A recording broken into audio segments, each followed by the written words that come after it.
打呼有8个原因，1、2、3、4、5、6往下还有8个原因。我们采3个对策，大概7个就全部解除了。从肺一直到鼻子出来，通通要顺畅。这一段不顺畅，就我刚讲的，你有看过人家站着打呼吗？没有。为什么？因为我们的气管是直的，你跟它脊椎水管你要拉直，所以这样一定是通的。可是这一支水管脖子都会松弛，对不对？你躺下的时候哦，这个肌肉就压缩了，地心引力，懂吗？一离掉，扁掉，压到那个食道跟呼吸道，重力啊，倒了去重力离掉，肌肉拉一拉，它就怎么拉呢？自己摸这里，用手，你有感觉你的肌肉扭起来？有没有？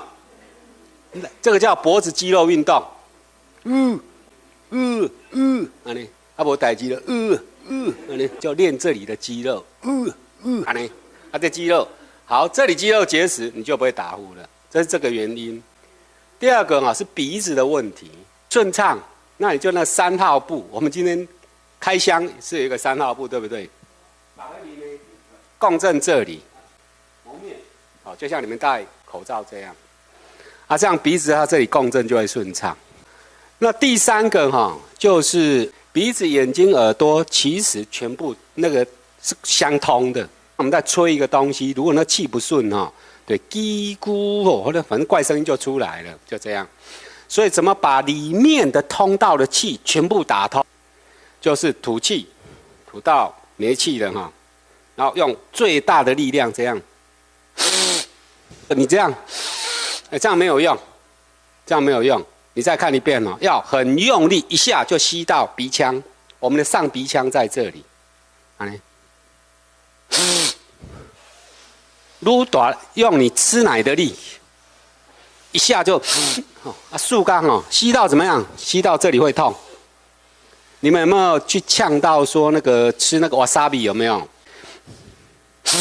吸到上鼻腔。失智症如果这样吸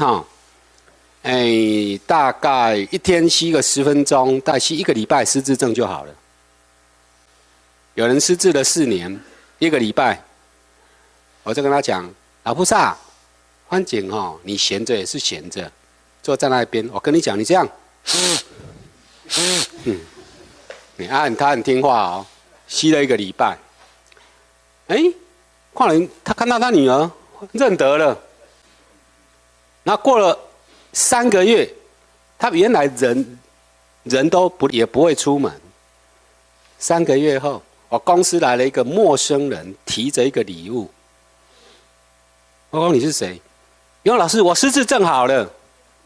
拿起了礼物来赏我，很不可思议，就这样而已。所以所有治疗动作，打呼的8个原因消灭7个，其中只有1个消灭不了，就是你的肺不好。